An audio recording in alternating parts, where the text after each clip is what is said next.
Greetings, everyone. Looks like I'm looking pretty haggard. This is day 4 after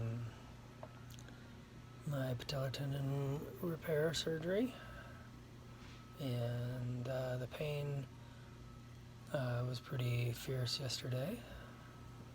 The nerve block and analgesic infiltration appears to have worn off yesterday, and the Vicodin wasn't really keeping up, but that's just the way it goes. But I actually slept pretty uncomfortably, obviously. I'm sure a lot of people who've had surgery of any body part have struggled with sleep and comfort. Seems pretty standard. I was texting a friend yesterday, and she's blown both of her patellar tendons and her Achilles tendon separate occasions. I think her first patellar tendon rupture was 6 years ago or so, and the other one was like a year and a half ago. And very different, protocols for rehab. My surgeon is extremely conservative, which I said in previous videos. Sorry, I'm so washed out. The sun's coming in from my window here. So yeah, I'm almost 50 years old, and she was probably in her late 20s, early 30s the first time, and I don't know how old she is, but but she's also a pro athlete, so, she was on a completely different track. My surgeon is like no movement for 3 months, and then just a really, really slow, methodical rehabilitation, starting with get your range of motion back, weaning in and out of the brace as you do that. And then after you get full range of motion, then you can begin light strengthening, which I assume means quadricep contractions and maybe straight leg raises, something like that, and hamstring stuff and glute stuff, and but very low level stuff. And then, as time goes by, then incorporating maybe some mini squats, and I'm just guessing. I'll just do what my doctor and my physical therapist say, because I'm not allowed to try to figure it out myself. But my friend was put in a continuous passive movement knee bending machine day 1 after surgery. So she was fast-tracked, and obviously she had a great outcome both times. But I asked my surgeon and my surgeon's assistant why his protocols are so conservative, and she says because he gets great results. That's what the assistant said. And I vaguely remember my surgeon saying he's never had a re-rupture, and he's been practicing for a long time. I want to say 25 years. So I'll just do what he says. It would be nice to get my strength in my thighs back sooner, but time will tell. It'll take as long as it takes, and the whole idea, my surgeon said, is to never create any pain from any movements or contractions or pedaling a exercise bike or anything as you're healing. So if you do get any pain, you stop doing that immediately, and theoretically you can get to that later on. I don't really understand how this can be done with no pain, because getting the range of motion back is going to be pretty difficult. But anyways, yeah, just do what they say, you know. They know best. I don't. Other than that, my only major issue at the moment is pain. And unfortunately, my dressing around my knee is so thick that the ice machine pump can't really penetrate through all that fabric, which is a bummer. But oh well. It's better than nothing. And let's see. One thing that is nice is I bought my wife a electric mountain bike about a little over a year ago, and we're the same size, so it fits me. So that'll be a great tool for rehabilitation when I'm allowed to ride off-road, because I could obviously do that before I could ride a regular bike off-road. However, I imagine that I'll be riding on, there's a bike path here in town that I can ride that's pretty much fairly flat the whole way, and it's not too long, not too short, you know. It'll be kind of a drive to get there, but you know, that's okay. Just that'll be my my thing, I think, first when I'm allowed to ride on outdoors, and then from there I can probably ride. I imagine I could transition to the electric mountain bike after that, just because the electric mountain bike assists quite a bit. But you know, there'll be some experimentation, and as I said, if I cause any pain, then won't do it. Yeah, right now the pain is, I'd say about a 7.5 out of 10. Due for a pain pill, and I don't know what time it is. Let's see what time it is. It's 9:30, so in 2.5 hours. So I just got to live with this for 2.5 hours, but that's the way it goes. That's surgery. And I should write down topics to talk about. I don't really have a lot to say today. I'm very, very tired today. I attempted to go to the gym yesterday, and the gym part was easy, but getting in and out of the car was really painful and hard, trying to lift my leg and get it out of the footwell and into the footwell and blah blah blah. So yeah, I had a few twinges, but my hope is that, you know, if the whole point of this was to never have a twinge, then that would be impossible. There is no way to not have little twinges and tweaks. And I'm just hoping that those sutures I have 2 sutures sewed into my tendon to my kneecap, holding it together theoretically. So hopefully they're pretty strong. And a little twinge here and there is just what's going to happen. I mean, even getting in and out of bed, on and off the couch, creates twinges exactly the same as the car, so it's all kind of the same. Another interesting caveat is I tend to have less pain walking around with my walker than I do laying on the bed.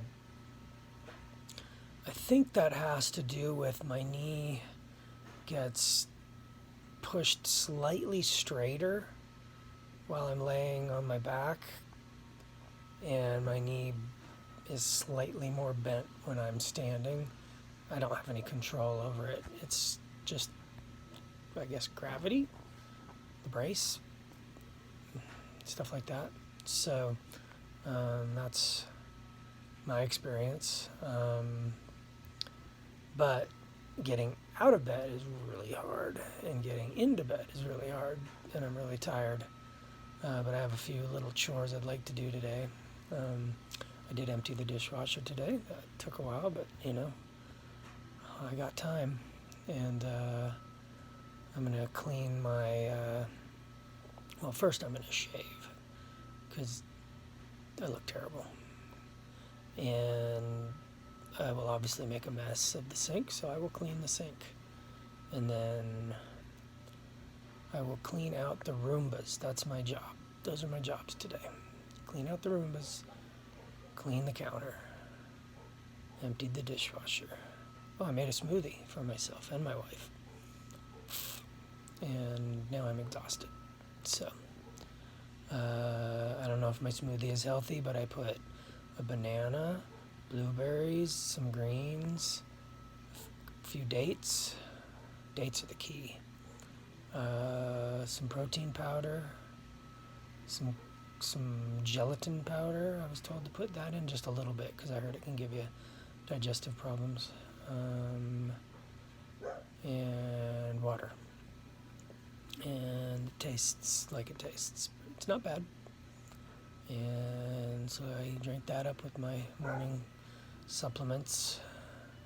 I've taken a vitamin D. I'm on taking a pretty high dose. I take 10,000 IU of vitamin D. The way I look at it is that way if I forget for a few days, then no big deal. And I'm pretty forgetful with pills. See, I'm supposed to take 2 baby aspirin a day, so I took 1 of those, and then I take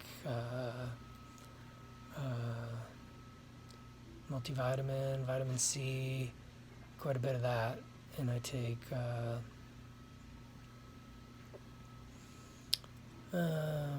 can't remember. Oh yeah, Zoloft. Keep me sane. That's my morning pills. At night, I'm on a sleep medication called Seroquel. It's also an antipsychotic. I take at night. I take a herbal supplement called Sleep Through. I don't know if it helps, but I do know if I don't take it, I don't sleep as well. And I take vitamin C again, and another baby aspirin. And in the morning I take a vitamin E. Oh, and I take Clomid in the morning. Clomid is a drug that was initially created to help women ovulate for fertility, but in men it can help you produce a little more testosterone because the doctors were concerned that mine was so low that I wouldn't be able to heal well enough. So I'm trying that. I've only been on it a couple weeks, so he said it takes like 4 months to work, so we'll see how that goes. And then I'm not very good at remembering my pills. I have a few more pills that I will incorporate after I get out of the inflammation phase of healing and into the proliferative phase. I have something called Ligament Restore by Pure Pharmaceuticals that my naturopath recommended. Looks like it has collagen and some other stuff in it, so we'll see if that helps. And some turmeric pills I'll incorporate after my post-op appointment if the doctor lets me, and a fish oil capsule I'll wait to take until after post-op. Post-op isn't for a week and 9 days or so. And I have an herb called Corydalis. It's a Chinese herb. It's supposed to help with pain. Basically, I'm going to incorporate the natural anti-inflammatories if the doctor lets me, at a point where I can hopefully get off of the narcotics. That's the main goal. I also have what do they call it? Lidocaine patches that you can put on for 12 hours on, 12 hours off, that I'm hoping after post-op I can transition to those. I'd like to not be on narcotics beyond this week, but we'll see. Let's see, what other pain plans do I have? Other than that, my pain plan is to man up. I'm kind of doing that right now because I'm not due for a pill for a while. And I've been taking my Vicodin with the Tylenol. It seems to create a little more relief, so that's good. And wow, I've been talking for 15 minutes. I guess I do have something to say. Love to talk more about my knee, but there ain't much to say. It's in a brace for the foreseeable future. It hurts. I'm assuming will get less painful as the days go by. I was pretty surprised the Vicodin worked way better last night than it did during the day. Although by morning I was pretty uncomfortable. And now I'm pretty uncomfortable. I mean, I took it at 8 p.m.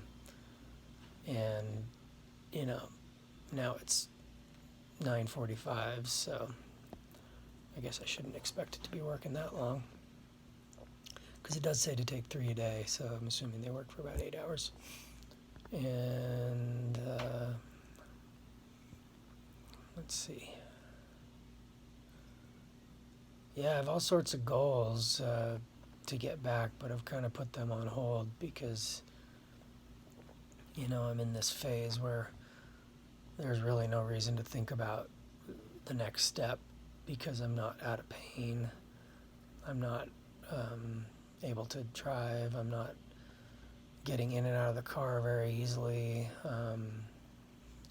I'm moving very slowly. I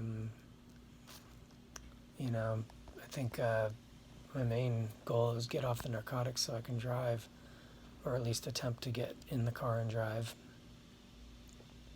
And that's really where I want to start.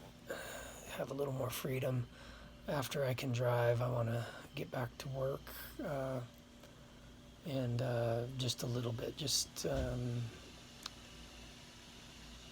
like a couple hours a day, I imagine will be very challenging, just because getting there, getting out, getting in, blah blah blah, is going to be really the hardest part. And probably the easiest part will be working, because it'll be a good distraction. I had a friend come by yesterday. That was nice. Haven't seen him in a long time. Kind of cool because he's lost about 100 pounds since I last saw him, so that was really cool. And really impressed. Hopefully I don't blimp out from this period of non-activity.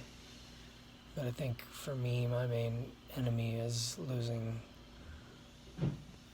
muscle. Is like I lose it like it's easy to lose. Just disappears off of me.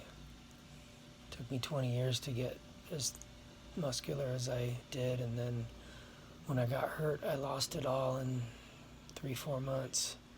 It's amazing how quick it goes. A lot of hard work down the tubes. So that's just the way it goes. Maybe this Clomid will help, but doctors said it isn't a panacea. But he did say that having healthy testosterone levels is, healthy. And having low testosterone levels is not healthy. So he said it's all about being in the right range for your body. So I'm not holding out a lot of hope that it'll work, but it's just a little pill every day. It's pretty inexpensive, $23 a month. A lot cheaper than taking testosterone, I understand. I believe that's like $50 every 3 weeks for a shot. Or the cream is like ridiculously expensive and doesn't work as well. Let's see. Well, the good news is it's supposed to cool off here starting tomorrow. Today's 82. Yesterday was 89. So that'll be nice for sleeping, I imagine.